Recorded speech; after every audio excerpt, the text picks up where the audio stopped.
to another episode of the established 1982 podcast, the geek culture podcast hosted by responsibly irresponsible adults that have loved video games, comic books, movies, and TV ever since 1982. This is your boy Wally Analog, and I'm joined, of course, y'all know, by the gatekeeper of civility and order, Rowls Royce. Yes, sir. Yes, sir. Today we got a little treat for you. Little treat for you. It's a big treat. There's a lot of sugar and yeah. I don't know how many of y'all have been peeping out a show that's on the Crunchyroll, Adult Swim, Blade Runner, Black Lotus. Mm-hmm. Real good show. At the time of this recording, it's on Hulu as well. Yeah, Hulu. I watch it on YouTube TV currently, but you can watch it on Hulu also. Right. Kind of on demand after the episodes drop. Yeah. And as of this recording, the episode 11 is dropping tonight. Right. And it's a good show, y'all. Yes. Check it out. Right. Kind of a CG anime. Right, based off the Blade Runner lore, right. And we had the opportunity of interviewing the composer, right, for the music for this show, Mr. Gerald Trottman. Yes, and he graced us with his online presence. It was a phone interview that we were able to do. Right. And, we talked with him about a bunch of stuff. So we're going to give you an opportunity to hear that interview. Yeah. And just tell us what you think. Yeah. He's real interested. And that's a gross understatement. Right. Interesting dude. So check it out. Here it is. Mr. Trottman, thank you for doing this. Our listeners will appreciate this also. So, man, just thank you so much. Thank you so much. Yeah, I appreciate you guys asking me to be here. So just to give the listeners an idea of who you are, what you do, this is, like I said, you're a creative that's in the industry that we hold dear, quite honestly, movie and TV and things like that, science fiction kind of deal, those kind of things. So just give everybody just an overview of your resume.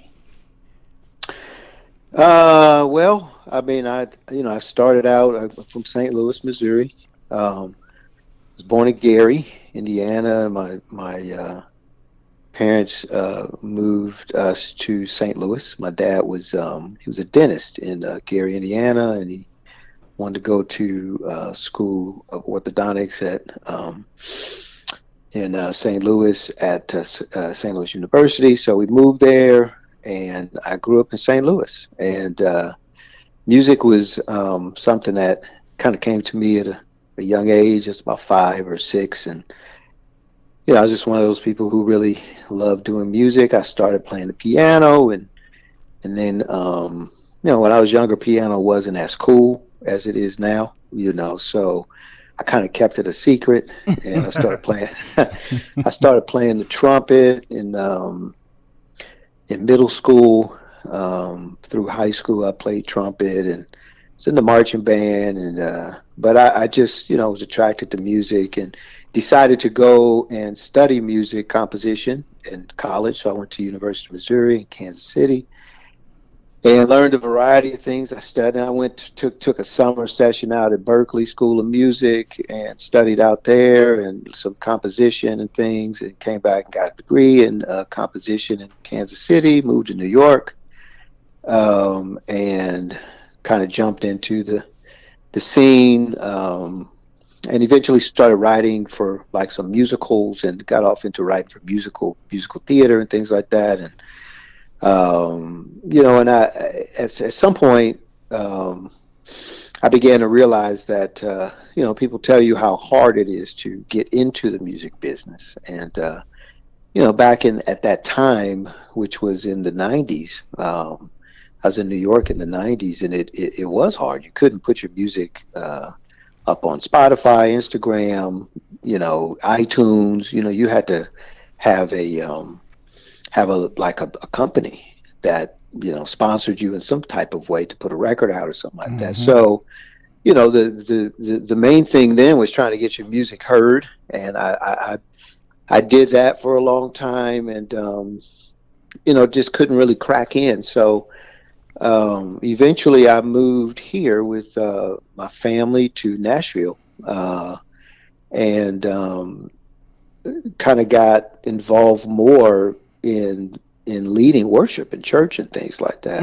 Although I still was involved in music, but in other areas, but I got more involved in that, and I ended up going to a music conference and met a couple people, Michael Hodges and Caleb Morrison, at a kind of a music thing here in Nashville, and out of about 250 people or so, we sat together and kind of started talking, and we had similar desires, and started getting together and writing music.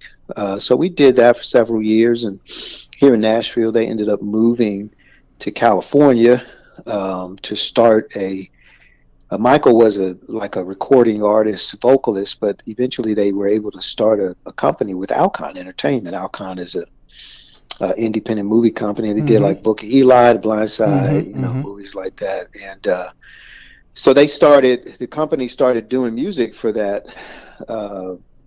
company, and they called once and said, "Hey, we have an opportunity for you to possibly create some music for a spot in a movie." And I was like, "Oh," so it was Dolphin Tale 2, the first one, and so it was maybe like a 35, 40-second spot, and I didn't think it was a big deal. Whatever you can do. So I did it, and they came back and said that the directors decided to go a different direction. They're going to take more submissions from different people, and the people who I do, they weren't picking it; they were just collecting it and then delivering it.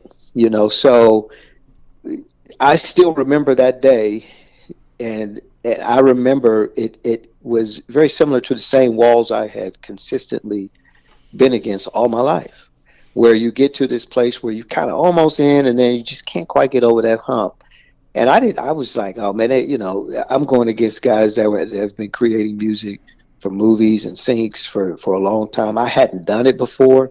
I knew I could, but I hadn't. It's like I just didn't want to deal with it. My wife, she told me, she said, "You need to do this, because this is like an opportunity of a lifetime. You really need to do this." It's always the wife. It's always the wife. It is. I'm giving her credit right now. You better give it to her. So I decided to do it, and 14 submissions, they picked mine, and and I got my first movie kind of sync in a Dolphin Tale 2, which then allowed other opportunities for me to be able to start creating for some of the media that they were doing, because they could now say, "Hey, this guy did this," so and so eventually they were able to hire me as a composer. I moved out there, and I started creating music, just cues for a variety of things we were doing, and then I started creating music for trailers, and then we landed our first TV show, which was Pete the Cat. That's on Amazon. Man, let me stop you real quick. I told my kids, what I was about to do today. Because I had just finished up Blade Runner Black Lotus, and they walked in as I was finishing, and they saw your name come up, and I stopped it. I paused it. I said, "We interviewing that guy today," and they was like, "What, really?" I was like, "Yeah." He does. I said, "He does that Pete the Cat music too," and they was like, "Oh, Pete the Cat! Pete the Cat is a legend." How old are they? 7 and 10. My son is 7. He was Pete the Cat on Spirit Day. Oh man, that is and my daughter really loved Pete the Cat. So they know I'm interviewing. They know I'm interviewing a movie, a star. they was excited. Yeah. That's so good to hear. Not to cut you off, but when you said Pete the Cat, I was just like, man, good. I had to go in, man. They were more excited than I was. That just made my day. So anyway, so we started doing, Pete the Cat, and which was great, and turned out to be, a great show. and that opened up other situations for us to do a variety of, we do a lot of Latin movies. We do,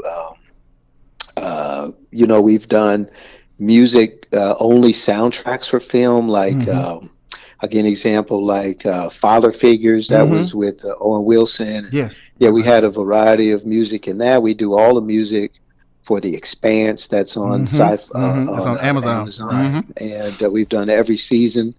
And then we obviously the Blade Runner 2049. We worked on some of the soundtrack and some of the movie elements for that. We worked on 2020 Blackout with some of the things with Flying Lotus was involved in that as well, and then that opened up opportunities obviously for Blade Runner Black Lotus. So we're constantly doing music for media, for film and television.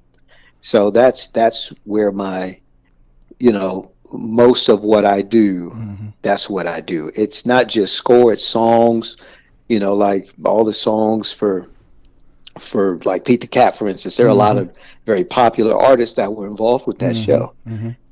Same thing with Black Lotus. There are a lot of popular artists that we were able to write and do a lot of stuff with them. A lot. So, because if I'm not mistaken, Ariana Grande was one, right? No. Tori Kelly. That's right. Yeah, we wrote the theme song with Alessia Carr for Blade Runner. Yes. And then Tori Kelly had a song on there, and there's a lot, ex-ambassadors, there's a lot of rock ambassadors, A7S, which is one of the hottest DJs that's out there now, and so there's a lot of, it's a broad spectrum of music that we get to work on, not just one genre, which I love. Now, you mentioned a little while back your father. If I remember correctly, when I was reading, preparing for the interview, I understand he made you listen to myriad genres. Since you mentioned genres, so I'd imagine at a young age there would be a very low appreciation for that in the moment. Well, what's funny is he did it for all three, because I had two sisters, one younger, one older, and my older sister fought back the most because she loved music. All of us love music, but she had her particular style of music that she loved. I didn't mind it as much, because I guess I was just more open, my first record I ever bought was Songs in the Key of Life. Okay. However, I listened to all different types of music. I mean, my dad used to play Quincy Jones, who was one of my, he was like an idol. Growing up, Quincy Jones was who I wanted to be. I aspired to be. So, but then I would listen to like Genesis. I would listen to Lionel Richie. I was listening to. I mean, we could go on and on, and it wasn't just R&B. It was, and I wasn't as much into classical music though at that time, or jazz music. I got more into that when I got into college. Okay. So would you say having been exposed to and gaining an appreciation for many different genres that it helps you like today? Because I can imagine that because of the different. You went from Pete the Cat to Blade Runner. Like I imagine you would have to be pretty well versed in a number of styles, right, of music, of types of music to be able to effectively create for those types of shows. So is that the case? No, it did. It made a significant impact. Plus, our father was he was a lover of just art. He had a lot. We grew up with paintings on the walls of different artists like Leroy Neiman. He had the Rumble in the Jungle, Leroy Neiman with Ali and Frazier on the wall. And we had a lot of other artists, which we may not know the names. People may not know, but he was a lover of art. He wanted to be an actor. growing up, but during his day, there were no black actors. Man, You know what I mean? tough for the ones, yeah. So he and then he wanted to be an engineer when he was, in high school. His teacher told him, you may want to take a different route, and and it's mainly because he was black. That's correct, so Mm-hmm. and he would have been valedictorian of his class. So he faced that type of challenge, but yet he still had a desire for art, and so he wanted to try to expose us to as much as possible, and it was very helpful. Yeah. So he was a creative too, pretty much.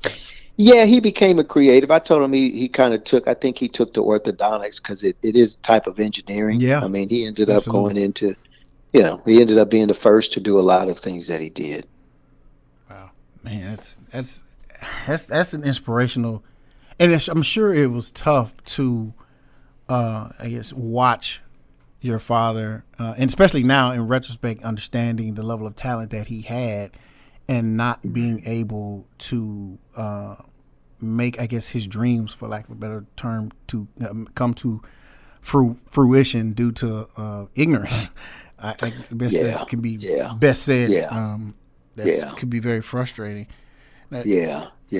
But he had a success. I mean, his practice became successful, and I mean, he still had challenges, as we know, challenges that existed during an era that, we're seeing some of those same challenges start to be born again. But but he had challenges that, he still fought through because of that era, you're a fighter, So I think that's part of what helped me to get through some of the challenges of being, like I told you, I faced a lot of disappointment. I was always trying to get my music heard and things out there, and I was into jazz music a lot. So I was singing, I was scatting, and people would compare me to Al Jarreau. And I was heavy into that. They would say, we don't need another Al Jarreau, and you know what I mean. But that's just what I was doing. That's what I was creating, music similar to that. And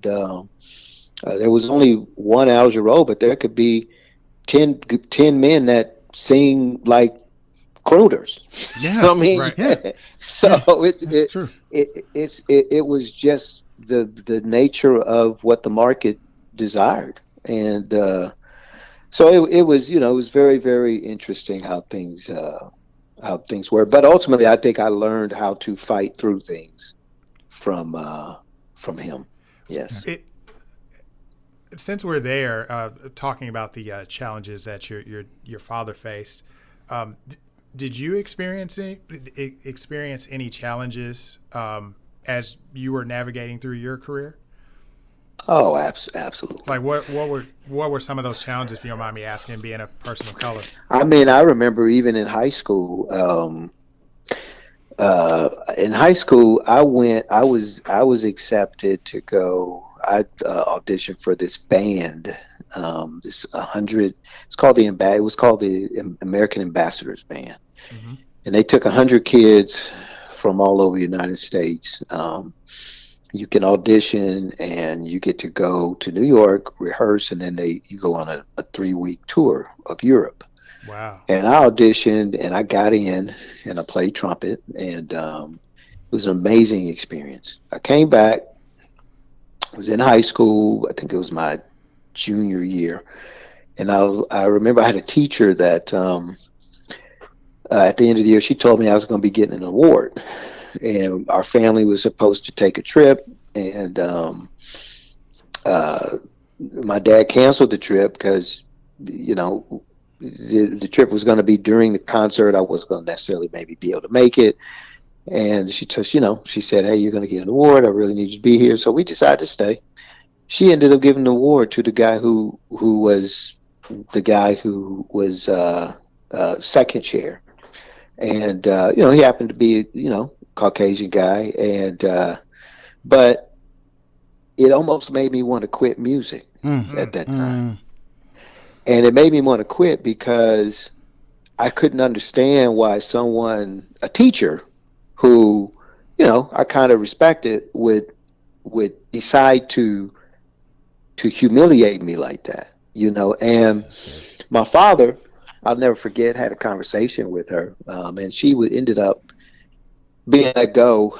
It wasn't because of that, but I think she just had issues. But that was the beginnings of me being able to see music, even in music, even though it's a universal language, people still they segregate in ways with music. I got to college, I was studying, as a composition major, I had to study like classical music, and the guy who was on staff there,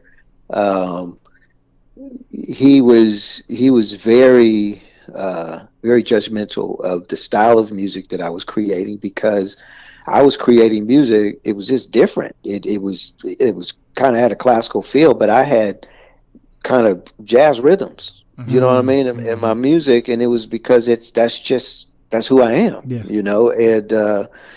And which I saw them more so as African rhythms, because I grew up listening I listened to a lot of Earth, Wind, Fire and horns and things like that, Gap Band, all that stuff. Yeah. So that type of stuff was implementing itself in the music. So he told me that I couldn't bring that to class anymore. I had to bring something else. So I also but this is where things changed, though, is that I had another professor in college that was like a mentor to me. Okay. Both of these professors were Caucasian. All right. And, but the one that was like a mentor to me was over the jazz music as well. And he encouraged me to keep writing, and I wrote a piece that got entered into like a college. They had like college events where the jazz bands would go perform, and I was singing a duet with one of the singers with the jazz band that I was creating arrangements for, and it got an award. Right. Mm-hmm. So I came back to school, and that classical professor had to ask me to bring that piece into the class. You see what I mean? Healthy plate of crow. Right. So I would say that when I go out every day, or whatever I create, I expected people to discriminate against what I was doing. Right. I expected it, right? I didn't wear it on my shoulder. I didn't come in with an attitude, but I expected it. And one thing I was always taught is that I couldn't be as good. I had to be better. That's right. Right. So because of that, I think what happened is I began to figure out ways of how to merge sound. And I think that's how come probably I was able to grow with the ability to be able to say, cross genres of creating, because I had to learn how to do that if I wanted to continue to do what I was doing. Even into, as I went into New York and was creating up there, I was writing for some gospel musical comedies, and then I would write songs with kids in schools, and I was doing a variety of creating for a lot of different things, but I had to learn how to collaborate with all different styles and all different cultures, which actually brought out the better part of me, that creative element that had nothing to do with the ignorance that we have as humans. Right. That's heavy, man. Yeah. To the tune of you ultimately becoming lead composer of ASG Music. Is that correct? Mm-hmm. So, and this is, forgive my ignorance. What, if you could explain to the people, are the responsibilities of lead composer? Like what does all that entail? It probably sounds more official than what it is.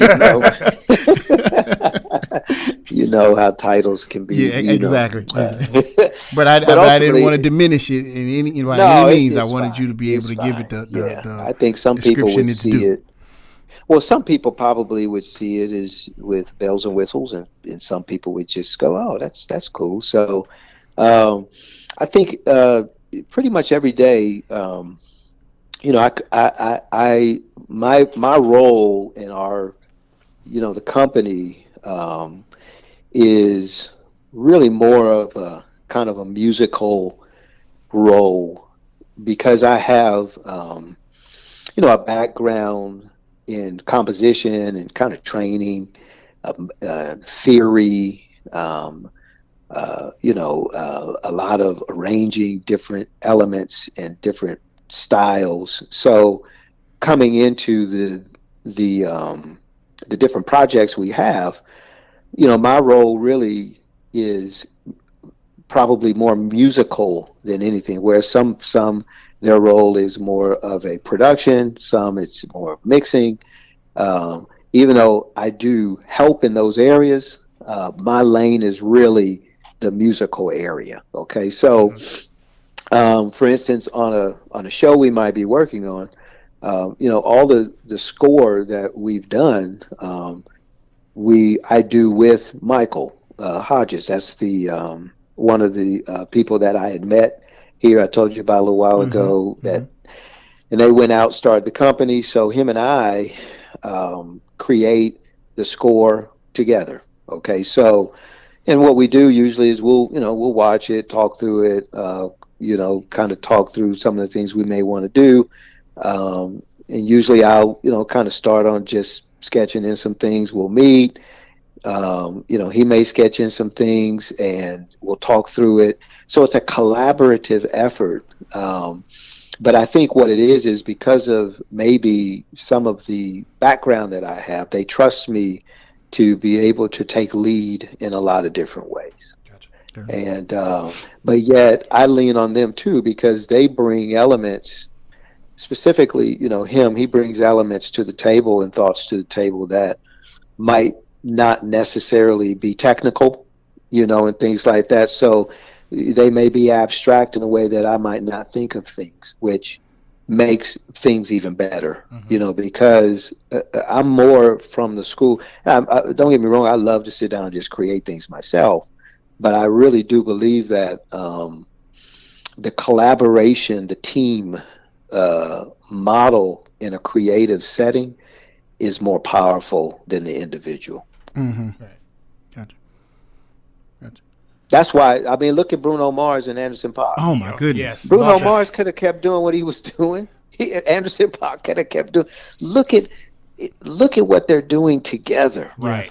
That wouldn't have happened. And you have to put ego aside for that to happen, right? Because that's a very important aspect. All parties involved have to appreciate the others and understand that just what you said about there being more power in a collaboration and more opportunity. Right. Common exactly. Common goal. But human beings, man, it gets tough when you have the measure of success that someone like Bruno Mars has had. He has to be able to, be willing enough to let someone in and possibly accept wisdom from also in other areas. Right. You have to respect the other party's wisdom and knowledge in those instances, and I think that's tough for human beings to do. Right. Can you imagine a Michael especially, Jackson? Especially creatives. Yes. Creatives. Yes. Yeah, what I was going to say was, can you imagine like a Michael Jackson Prince collaboration? Oh my! That would just be. Now, now you mentioned Quincy Jones. Now, is that myth that was like supposed to happen on some level, and neither one was feeling the whole idea? Is that myth? Like I read that somewhere about Michael Jackson and Prince possibly collaborating on something, and it just never happened. I didn't hear. That's what I'm saying. I had read that somewhere. I was like, is that Michael true? Well, I do know that Michael Jackson, either Michael Jackson or Prince, one of them showed up at the other's concert, and was asked to come up and play. I think Prince was at a Michael Jackson concert, or it was one or the other. I can't remember, but he came up and he played, And I mean, yeah, I can't imagine if those My two did goodness. something together. Wow. That would have been mind Gazillion blowing. records. Right. Yeah. Yes. Gazillion Yeah. records. Yeah. My goodness. Yeah. So, compose. I mean, you've got a number of credits, right? You're composer, arranger, producer, and you've listed a number of other things that you've been involved with, whether they be television or movies. But the most prominent, apparently, and one of the reasons that we had gotten into a conversation about hopefully getting you on an interview was the Blade Runner stuff. Right. Right. Well, it seems to be the most prominent. Yeah, When you it look is. when you look at your resume, Mm-hmm. how did you become the official go-to? but tell us that story. Like the extensive involvement that you have in that property is evident. Yeah. So how did that come about? Well, it was a journey, because we got to work on. First, we worked on the movie 2049 song. Okay. Mm-hmm. We wrote a song with Lauren Daigle that became the only original song on that soundtrack, and then that song also was used in the Blackout 2020 that we created music for. So we have been involved in pretty much most of the new Blade Runner media elements. We worked on two virtual reality games for Oculus on Blade Runner. We created all the music and sound effects for that as well. One. So my son has Oculus. I gotta get him up on that. I did not see that. Yeah. So when Black Lotus came out, Alcon, and Michael works, on a more of a CEO kind of level. So, he's in the meetings with them. He's talking to them. He's, so the opportunity was there for us to go for it. And, we did. And, it was clear that we knew what we were doing. And so then we had to start creating things with the Japanese directors, meaning them giving direction, and things started working out. Then we had to create the songs for that 10th episode that Alessia Cara is singing that jazz vocalist. Oh man, that I'll never forget. I had to rewind that. I rewound that song because I was like, "Who?" And then I Shazammed it while she was singing, so I can find what is this song. Like, yeah, it's interesting that you mentioned that because it had gotten really good up until that point. I'm thinking, man, what's going to happen? So, right, but and and the thing about that is that when we did that, we had to write the music out and send it to them because they have real musicians play that music, and then they had to animate to those music. That's how they got those musicians to play the music. You could see the hands playing while the music was playing. Yes. Those were Japanese musicians playing that music. And they animated to them. Animated their movements. Right. Yeah. So they had like motion capture on, and while they were doing that. Yeah, it was CG. So it made it feel so much more real. But the episode 10 was one of the first things we did for that whole series. Oh, so those songs, that scene. Wow. So how often does that stuff happen where you guys do stuff not necessarily in the chronological or, sequential order? It happens all the time. It happened with Pete the Cat. It happens. It doesn't happen as much with like television, like live drama series. Because they usually do those in succession. But animation changes a lot. Sometimes they'll make episode 4, episode 2. Yeah, I mean it depending on the story, but it happens. It happens. That episode was really memorable to me just on the music alone. Yes, and exactly.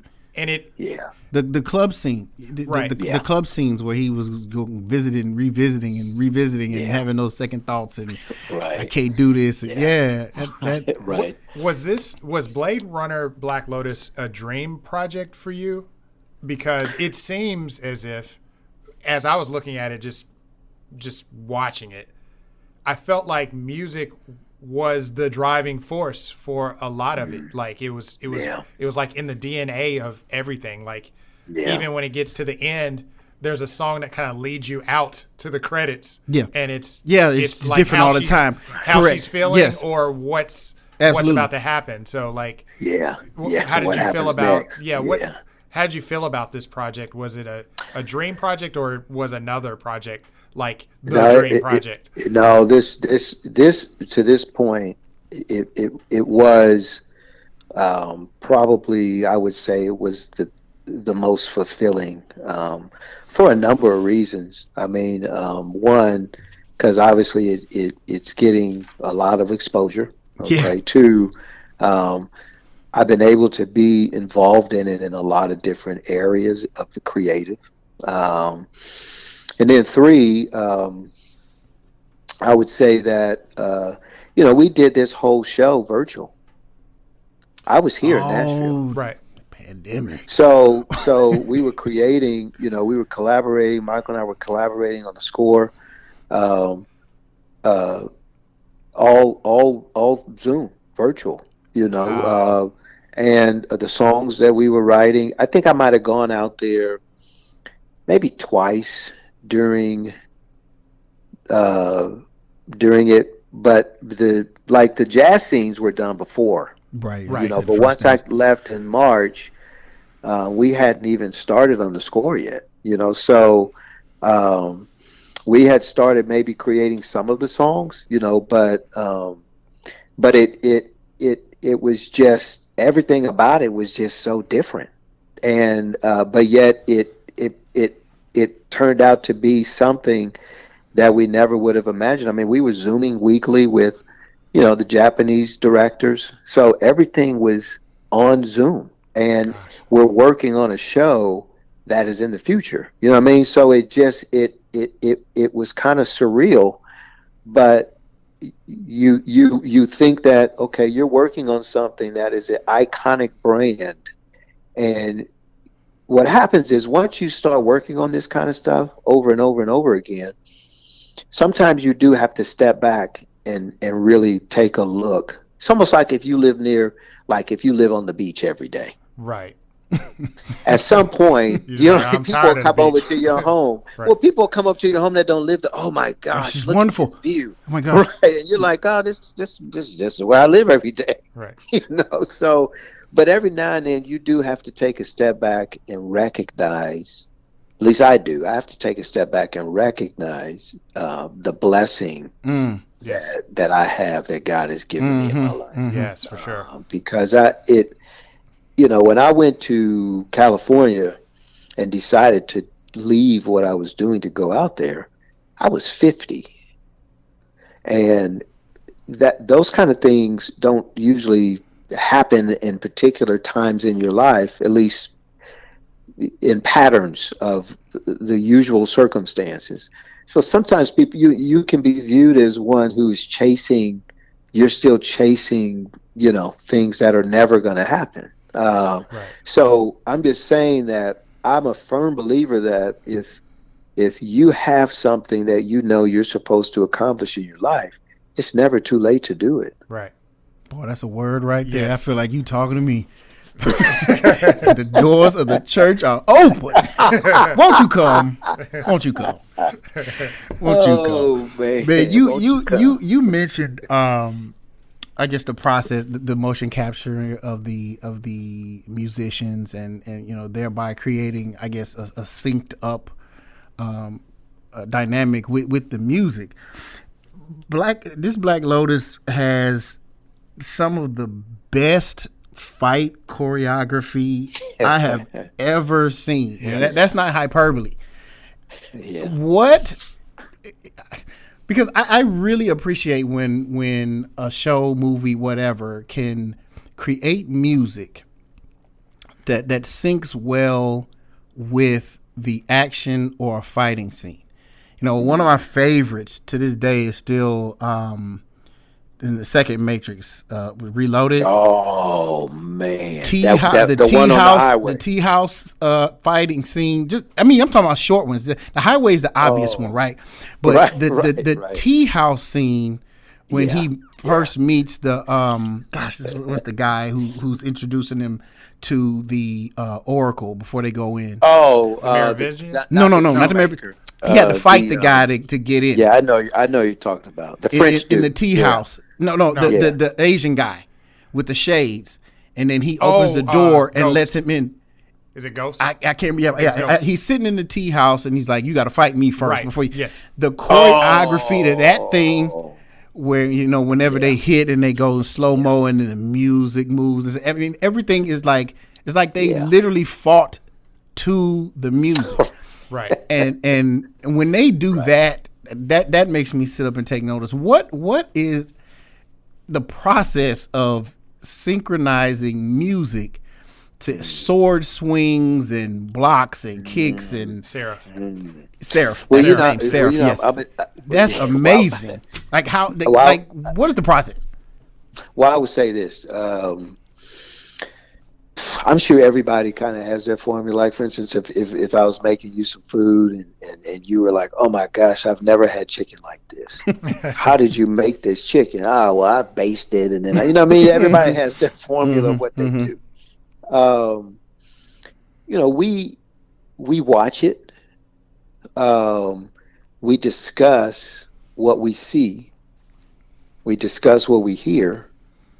And then it's tempo. Because anything that happens has a tempo. Everything that happens has a tempo. Because it's almost like they're dancing at this point. Exactly. It's like you forget that they're fighting, and it's literally a dance between all parties involved.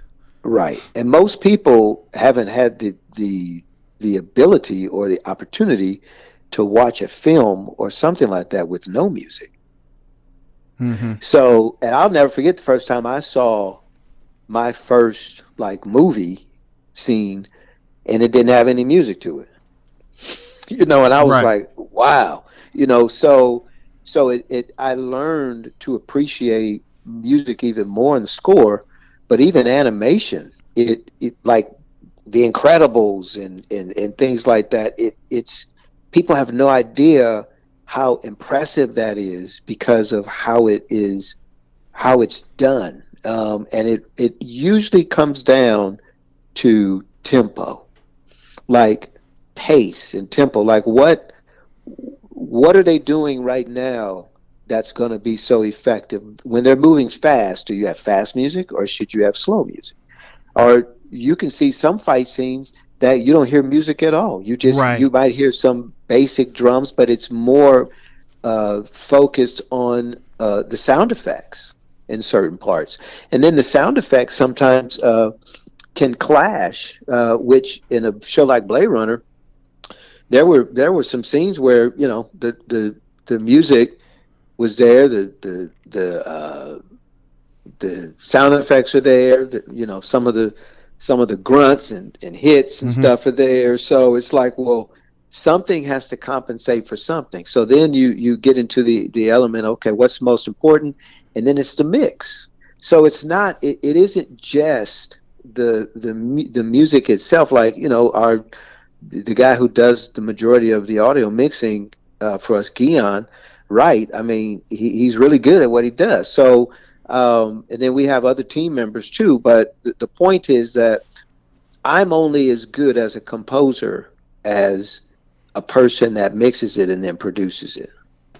Right. So as a chef, I'm only as good if I don't have a team of people that can finish it, then I'm not gonna be successful. So maybe that's more of a broader answer to your question, but I would say 1, 2, tempo and pace, but also being able to lock it in to all of the other elements that are happening in that scene, because it's not just the people moving. Right. Like you said, it's the sound effects. And I've noticed a lot of times when it's really successful is when the punches and the kicks, those sounds contribute to the track. I mean, like, man, what is that? Right. Like, how did they, you know what I'm saying? I just know that takes a ton of work to It's tempo. do. Yeah, when you have like that, those boxing scenes, I think that was episode, what, Yes, 2 or 3? yes, the boxing scene and replicant going back boxing and in the forth. ring, Oh, yeah, the underground man, replicant yeah. fighting. Man, we love that. Was hard, and coming up and doing the music, like that EDM music that was happening before they started fighting, and then you're going back to the EDM music, then you're going to where they're fighting. Her and I can't remember his name, not Wallace. The senator, Blade Runner. Bannister. Oh, the Bannister. Yeah, Bannister. Yeah, and it's going back and forth, and I'll never forget when we were working on that scene. It's like that was tough to make it cohesive, because you have 2 different paces going. You got people boxing, right? But then and you then got upstairs, you got another fight, fight, right? But and it's a different. Yeah, it's a fight to the death upstairs. Kind of fight. So you know what I mean. Then you got people cheering, and, right? And it's just all over the place, you know. So you got to make it feel real, and what makes it feel real is capturing the tempo and the pace of what's happening. Mm-hmm. That's fascinating to me, man. Like because when you see it happening, and like I was saying, it almost resembles a dance to the music. You realize when you start just really think about it and analyze it, how tough that must be on so many levels. Right. And it's something that I think a lot of times goes, just music in general, goes underappreciated. I mean, because people get so wrapped up in story and the action, and you know, whether or not they enjoy it, they're more wrapped up in that and not paying attention to the music. I try to do that as much as I can, but I did more so for Black Lotus in preparation for today. And one of the things that I do, and this is because I have a 10 and 7-year-old, I have to watch everything with subtitles because they make so much noise. I have to read. It is ridiculous.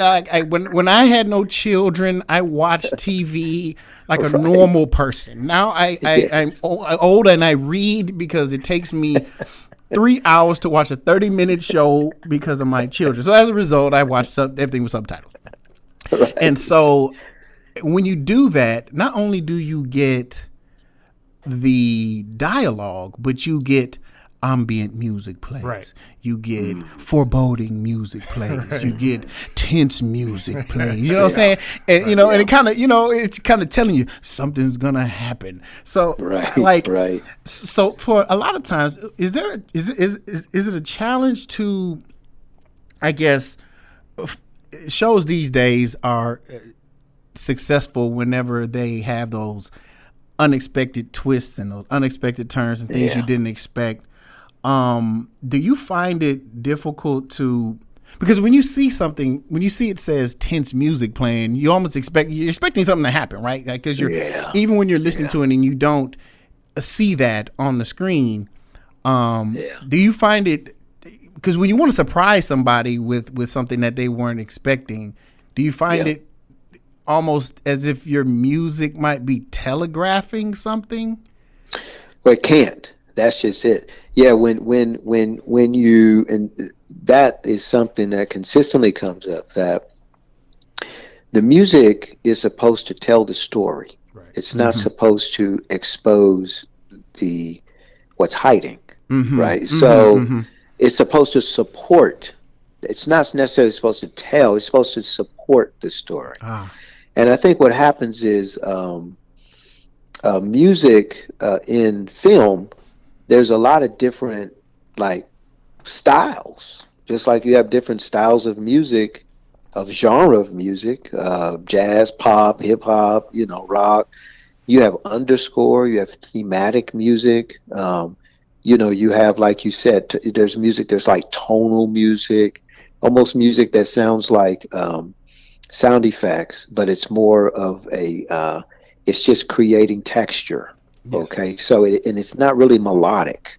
Thematic music is more like the Star Wars Yeah. or the Marvel stuff where you really know the characters from the theme. Old school That Superman comes, stuff. Right. yeah, Christopher Reeve that's Superman. based, that's based from like you know uh, musicals like Peter and the Wolf and things like that. You hear the you hear the French horns playing, Mm-hmm. and you know that that's the wolf. It's instruments Mm-hmm. within the Yes. orchestra. Right. So, and that's kind of where that's based from. So, and then you have just underscore music that the music is, you don't even really notice it's there, Right. but it is. Because it's helping to support the dialogue that's happening. And there's so much music score that happens on television, in TV and film, even in commercials, that people don't even recognize Right. that music is there. And that to me is when something is done really well. When you don't When you notice it. forget Right. the music is there. So that's what they say When you about forget it's offensive there. linemen. If you're not saying his name, he's doing his job. Yes, absolutely. I mean, now I will say that there are moments when music it takes the forefront, and that's a good thing. When you're pronouncing, kind of like we could call it a fanfare, but it might not be a fanfare, but it's something. It's like a motif letting you know that something is coming, but you already know that you're there. You would already know this was coming anyway, as opposed to, say for instance, you're in the sunlight outside and all of a sudden you start hearing blah, blah, blah, blah. Then you know something's about to happen wrong. Tense music plays. Right. You don't give that away, Right. but then it depends on the type of movie it is. If it's supposed to make you jump, then you can't give it away. But if you want people to feel creepy when the sun is up, then you do give it away. It depends on the director, and the director will usually give you direction of what they want. We just, as composers, have to. It's almost like a room designer. Hey, I'm not a room designer. I'd hire one. Hey, come in. I kind of want this room to feel warm. I don't really know the furniture, or they're supposed to then put it together for me. I got a question about Blade Runner. The thought that I had was, like, as I was watching the episodes, I was like, was this meant to be like a movie? Because it's like the effort and all of the music, it's so rich with music. It just felt like every episode was like a mini movie. Like, yeah, because when you leave a movie, it's like leaving. I hate to bring up Marvel in this example. How can you not these days? I Good know, Lord. yeah, but everywhere. But like, for example, like at the end of Shang-Chi, it's Fire in the Sky with Anderson .Paak, Right. and it's a nice song, and you're like, I feel better now. Yes. Like and they're showing the graphics and stuff. And the same with Black Lotus, like they didn't have to have like Alessia Cara sing a song at the end credit. They could have just stopped and then just showed the credits, like Right. So like, was that intentional, like to make the experience feel like you're watching a movie every episode? Yeah, it was intentional. I would say that creative thought process is really driven from Michael and the kind of the leaders of our company, because we're a music media company, so we want music as much as we can get. You know what I mean? And to have they wanted it to really be different, not to be just a typical thing. So if you have not only a theme song that plays every week, but by a very obviously well-known artist, but you have a collage of music at the end of each episode, to create a soundtrack. Yes. It also of a variety of artists that have, if you add up their monthly listeners on Spotify, it's over 100 million.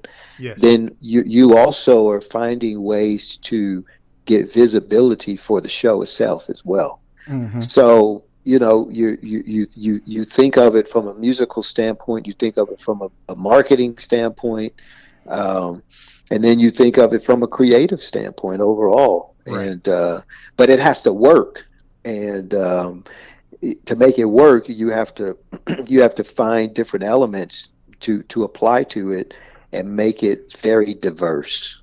Right. And I think that overall it was successful at doing that. I believe so. I mean, it felt very additive each episode. Like each episode, when I got to the end credits, I would always pause and go, "Okay, who sang that?" Like, I don't necessarily, absolutely. I can't tell you how many times I googled the song to sing. Right. Like I didn't recognize. I didn't recognize the singer, but I was right, like, me either. who's But who is singing that? some? Yeah, but I'm sure they got a lot of pub if they hadn't had any already. Right. And I was like, I know you Right. now. Yeah, Right. and then it was a calling card to download the soundtrack. For sure. Get it. Yes, Yeah. get the soundtrack. Now, that's great. That's great. Like there's artists on there that were two artists. You had Tori Kelly, who obviously was one of the main artists in Sing 2 and Sing 1. Yeah. Right. And then you had Kiana Amazing Lede. to sing. Yes. And then you had Kiana Lede, who she redid on the Sing 2 soundtrack. She redid a song, and I just saw she's singing an original song on the Blade Runner soundtrack. So, Yes. so you have artists that are very visible in, you know what I mean, in that area of creativity that are doing things.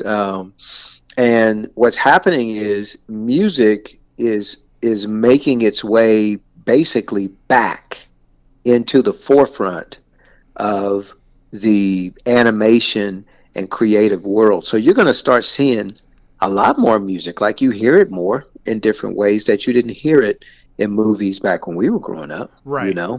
It's just different now. Yes. So I'm glad you brought that up, because that was a thought that I had when I was watching Black Lotus. I was like, when was the shift? Like for me, I was thinking back to the movies that I watched, and I was like,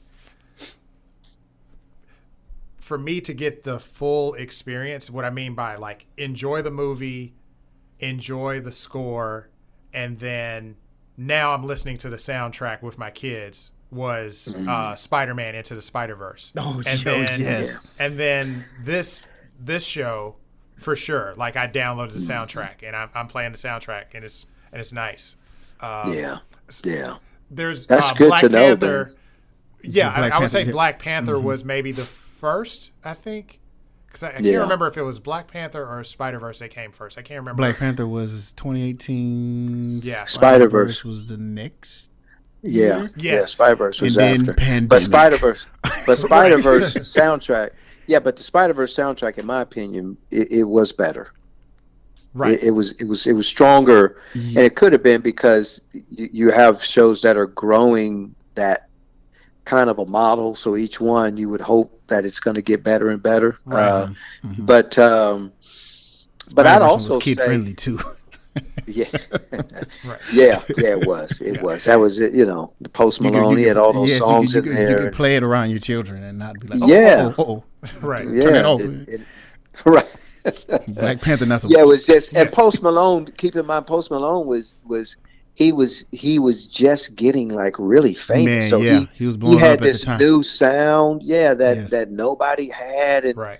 it just was working. Yeah. It worked well, So I mean, and it depends on how you want to do it. What I know that our goal was kind of more so to use artists. They might not be like superstar artists, but status. I think Tori Kelly and Alicia Cara are getting. Yes. They're slowly moving to that level, but to get artists that are kind of almost there, but get them involved in something that could help to take them to another place, Increase their exposure. And yeah. You mentioned the shift back to a recognition of the music in movies. I remember when we were growing up, man. I mean, Boomerang and New Jack City, and when Batman came out, we were running to get that Prince. I mean, the soundtrack was a big deal. Yeah, it was. At least in the black community, it sure was. Now, I don't know, how serious it was for other cultures, other groups. But we were running to get this out, and to the point where they were releasing the soundtrack like long before the movie. Yeah, right. Because they knew it's going to be good. Don't worry. Yeah, right. Yeah. We didn't have to go to the movies, and then I think they're coming back. I'm looking forward to that because the effort was put forth. I mean, when Prince is doing Batman stuff. I mean, that was huge. Yeah, and I think I'm trying to think of the first like geek culture sci-fi ish movie where I was like, okay, I gotta listen to the soundtrack. Was like for in the me, 90s. It was Star Wars, man. Like really, because Imperial March was my favorite song. Yeah, I loved when Darth Vader walked in any room. Well, that was just one. Well, I'm talking about just like listening to the whole soundtrack. Like usually, you would just listen to the whole soundtrack. Yeah.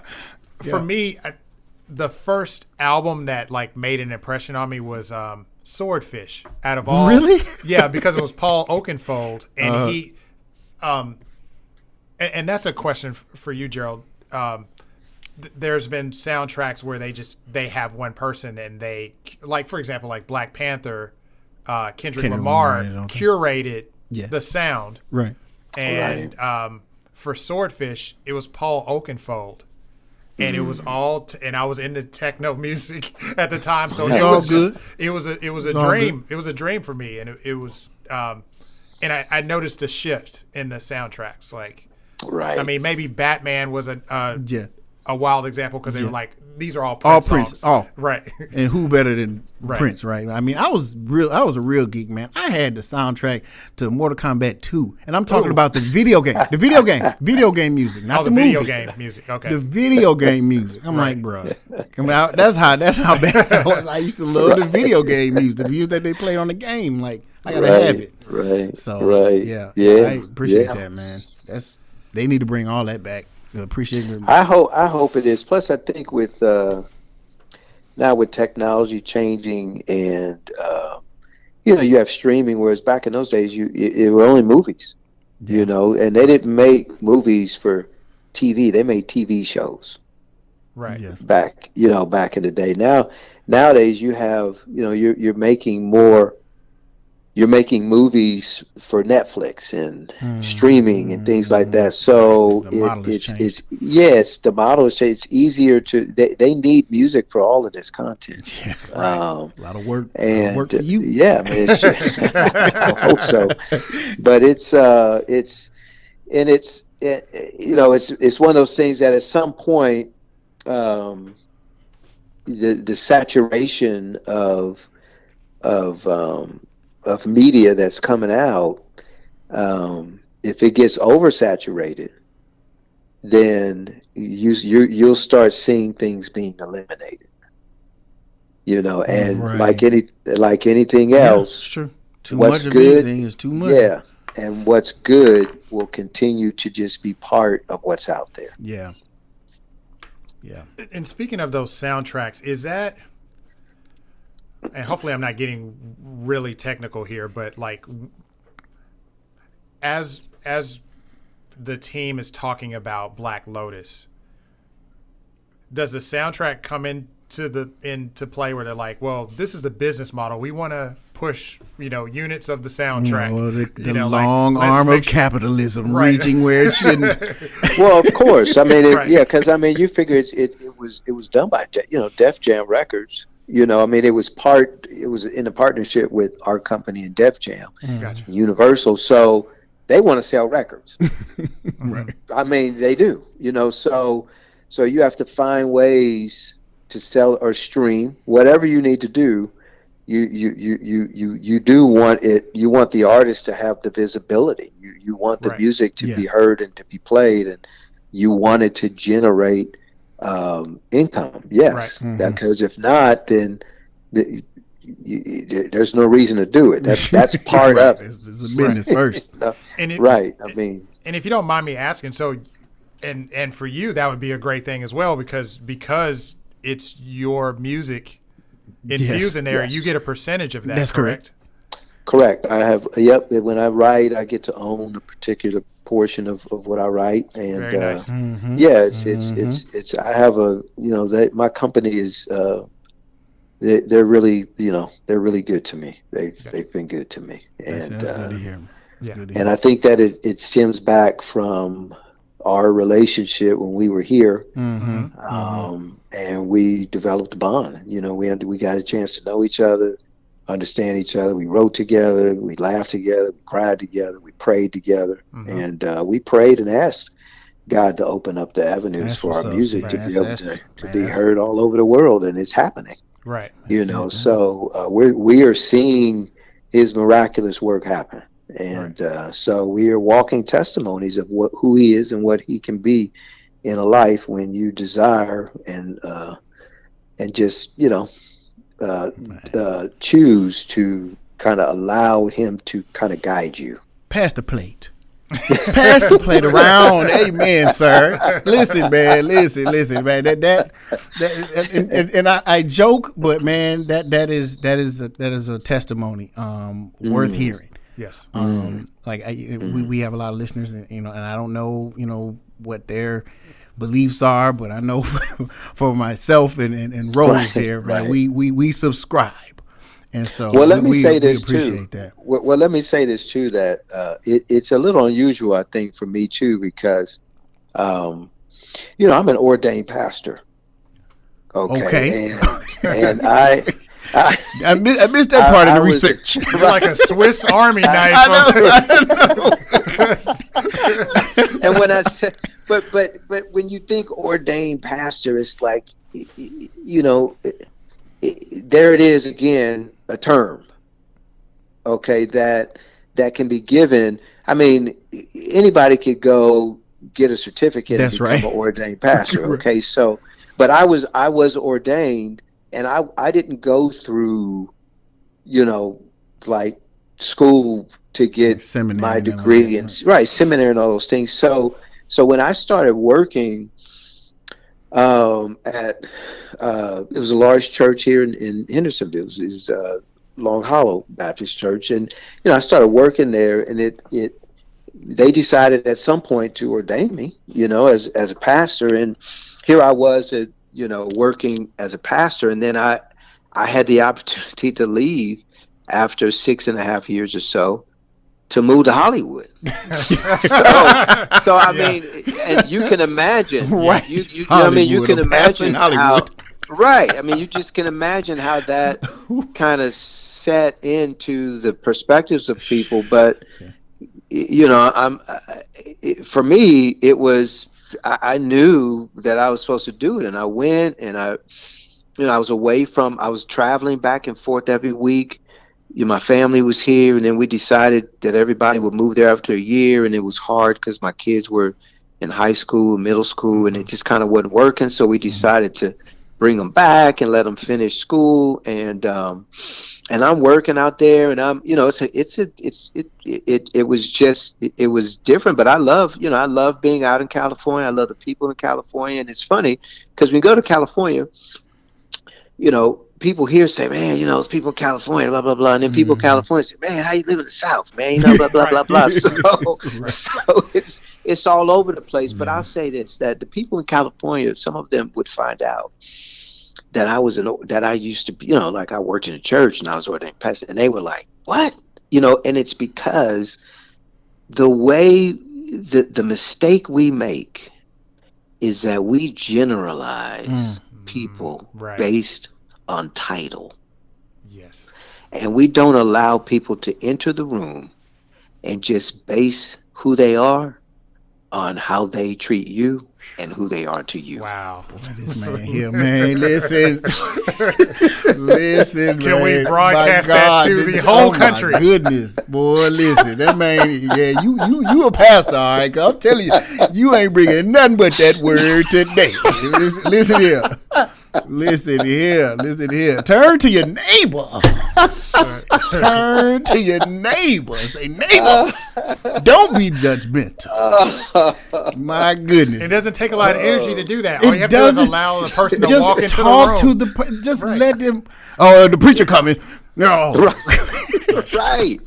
You know, it's like, and we all, if you literally are considering yourself, you know, a believer or having faith in, you know, in God or Christ or Jesus, or even just considering yourself wanting to be an uplifting person or citizen, we all have a duty to look toward other people in the same way that we would want them to look. That is correct. Wow. And I think that's really what you know. And when Christ was talking about love your neighbor as yourself, that's really the foundation of just life itself. That is correct. Yes. We got one job, y'all. One.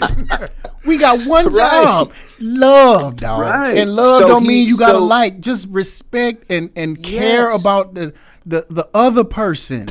Right. That's so all. I've been put. So you see, he's put me in a place where, and now I do consulting with the church down in Murfreesboro, and I'm still involved in you know, I have guys I do mentoring and things like that. So because I love doing that.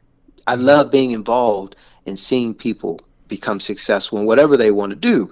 So I think that I've been put in a particular place for a particular reason in a particular time, and I'm just trying to learn how to balance it so that it is it can be effective, put it like that. But I can't balance it without the help of the one who gave me the ability to be in it. Right. That's facts. Wow. That's yeah, there ain't nothing left to talk about. I don't know. Hey, that's it. I mean, we ain't no need talking. That's I had another question, but it's not even appropriate. I can't even ask. Man, come on, man. You got to let Jesus close it out. Yeah. You can't. Right. We can't step on Jesus' toes. Man, I mean, because that right there, bruh, listen. We got to have you back. Man, yeah. Hey, I'd love to be back, man.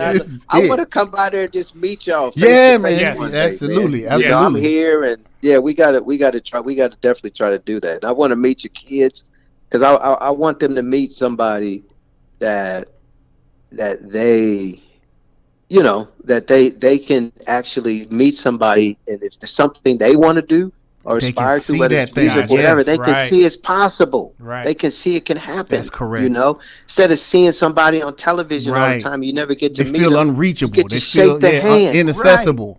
Yes, shake their hand. So we need to do that. We do. Right. We need to do it. We need to do a part 2 because Because I would and love 3 and 4. Yeah, because I would love to hear your partnership with Michael and, like, you know, how you've crossed genres because. Yeah. That was obvious in Blade Runner. Yeah. Because it was. There was a lot of EDM music and techno music, but there was. Well, you want every audience. I mean, right. You want. I mean, you know, you want everybody to connect to something. A little of everything. Right. Yeah. That's what you want. Right. No, we do. Yes. But yeah, I'd love to come back anytime, guys. Oh, you're always welcome. Hey, shout that website out too. Absolutely. What the website? Yeah, your website. Yours. My your website personal is www.geraldtrottman.com. I'm also on IMDb, and our company website is sleepinggiant.media. Mm-hmm. You know, the kids need the IG too. You know, the kids need that. What's your IG? Instagram. Say it again. Oh, I'm sorry. What's your Instagram?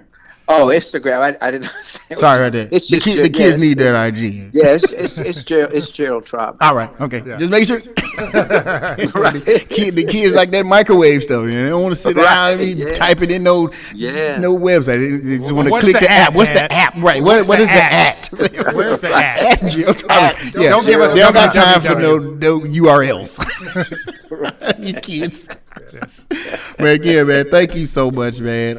Just whenever you can get back, man, we love to have you again. You know, and follow subsequent projects, man. So we can discuss more about it. I'm sure there'll be more Absolutely. Blade Runner stuff based on how this is looking. I can't imagine there won't be any more following so, this up. man. I hope Yeah. so. Gosh, Yeah. Yeah.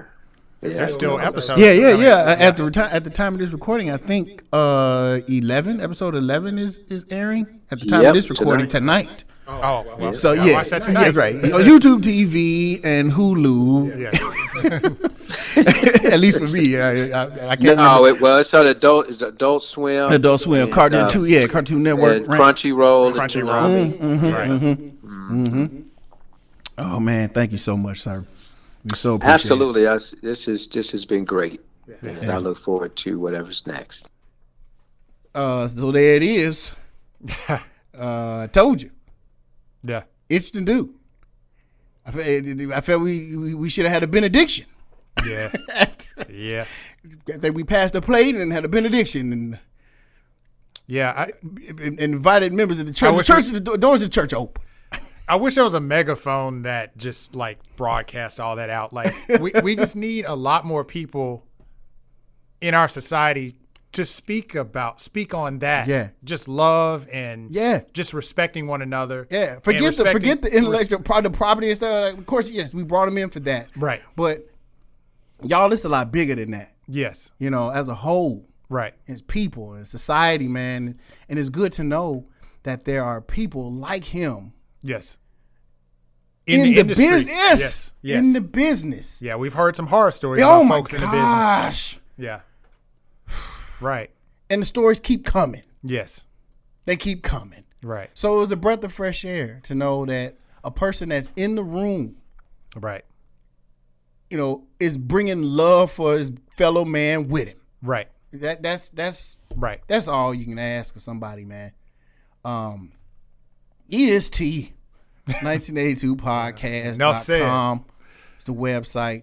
Patreon.com /EST 1982 podcast.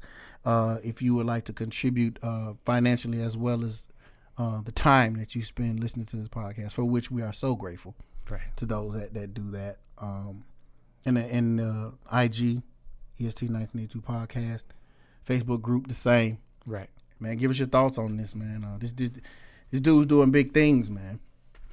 He's doing big things. He shared some stuff with us, offline that we can't share. But let's just say he's like Diddy. Can't stop, won't stop. Right. Take that. So yeah, it was a cool opportunity. So hopefully, like I said, we'd like to bring him back, man, and talk about stuff in the future that he's got going on. Yeah, but check that Blade Runner out. Check it out, man. Yeah, it's if you again, I'll say it again. You've never some of the best fight court. Dare I say, it's better than some of the mess that's been in TV and movies, live action. I'm telling you now, Right. it's up there. Yeah. Yeah. No, it's fight choreography is really good. The story's good. Because I like what the you story. have to understand is that they got to motion capture this stuff. Right.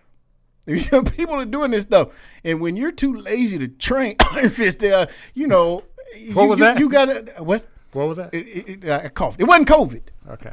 Okay. Thank God, because I'm in the room with you. Let me turn my HEPA air filter to 10. Although a few weeks of COVID is probably better than Iron Fist. Oh, wow. Okay. Man, Anyway. we need to end the podcast. Yeah, Yes. let's not end on COVID now. Okay, yeah. We end on a positive note and not Yes, a positive test. Right. All right, till next time, people. Well, holla at you. All right, peace.